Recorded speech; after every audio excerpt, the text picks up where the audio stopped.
Morning.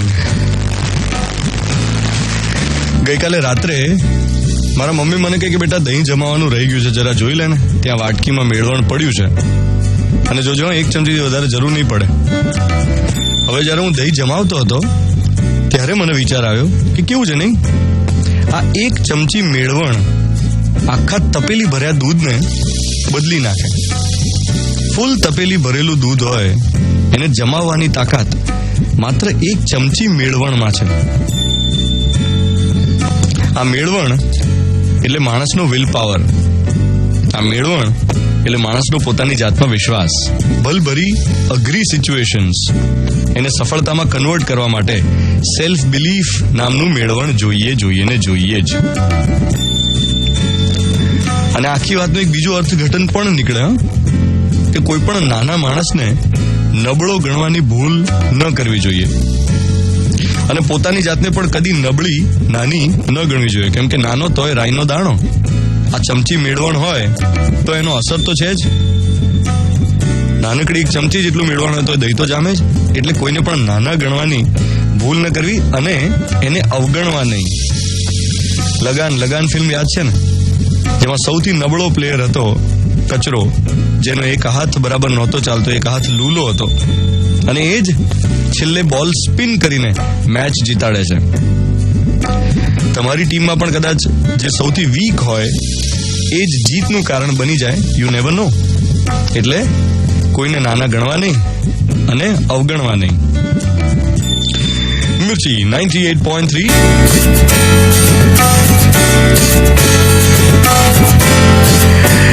લાઈફમાં કેટલું pressure લેવું જોઈએ? લાઈફમાં કેટલું પ્રેશર લેવું જોઈએ? કોઈ વાતને કેટલું મહત્વ આપવું જોઈએ? માની લો કે તમે કોઈ રિલેશનશિપમાં છો, એ વર્કઆઉટ નથી થતી, તમે બહુ ટ્રાય કરો છો પણ નથી થતું વર્કઆઉટ, તો તમે કેટલું ખેંચો? સોશિયલ પ્રેશર, લોકો શું કહેશે, વગેરે વગેરે. હવે આ બધા અણીદાર સવાલો રોજ સવારે 100 બનીને આવે અને તમારા કોન્ફિડન્સનો ફુગ્ગો ફોડી નાખે. બીજું કંઈ વિચારવાની સ્પેસ જ ના રહે ને. બસ આખો દિવસ એક જ ટોપિકના વિચારો આવ કરે તમને. માની લો કે તમારે ઘર ખરીદવાનું છે, એટલે બસ પતી ગયું. આખો દિવસ ઘર ખરીદવાનું ટેન્શન.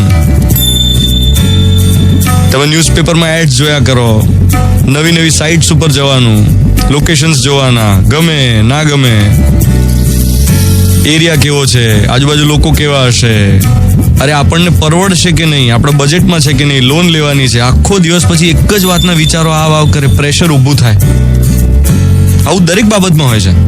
કરિયરનું કોઈ ડિસિઝન લેવાનું હોય કે જીવનનો બહુ મહત્વપૂર્ણ નિર્ણય હોય, લાઈફ પાર્ટનર શોધી રહ્યા હો તમે, મેટ્રિમોનિયલ પર્પઝથી કંઈક કરવાનું હોય, અથવા તો કોઈ માંદગી આવી ગઈ છે, અને જ્યારે માંદગી આવી ગઈ હોય પરિવારમાં, કોઈ ફેમિલીમાં મેમ્બર બીમાર હોય, તમારું કોઈ પ્રિયજન હોય, તો એ માંદગી વિશેના જે નિર્ણયો લેવાના હોય, આખો દિવસ એક જ પ્રકારના વિચારો આવ કરે ને એક પ્રેશર ઊભું થાય.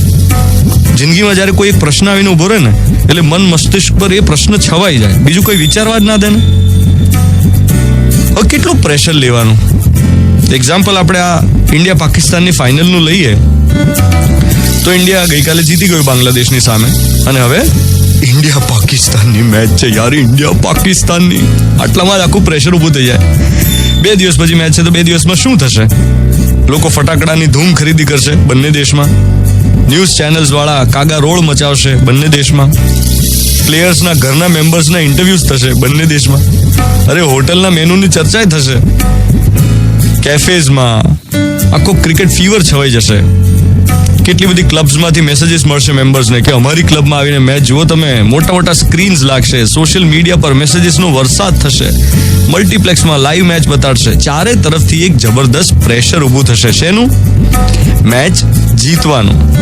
ઇન્ડિયા પાકિસ્તાનની મેચ. હવે રિઝલ્ટ જે પણ આવે, સારામાં સારું પરફોર્મ કોણ કરશે? જવાબ તમને ખબર જ છે.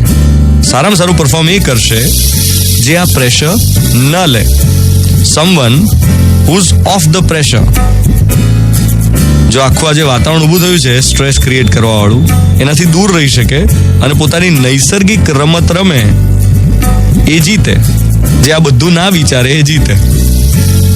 તો આજનો મોર્નિંગ મંત્ર એ છે કે જ્યારે એક પ્રશ્ન સતાવતો હોય ત્યારે પ્રશ્નને બાજુ પર મૂકીને તમે તમારી જાત સાથે વધારે સારી રીતે કનેક્ટ કરી શકો એટલી મોકળાશ જો તમને મળતી હોય તો તમે વિનર છો.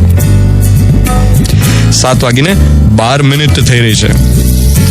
16th June 2017 શુક્રવારની સવાર. હું છું ધ્વનિત તમારી સાથે on Mirchi 98.3. Good morning my dear.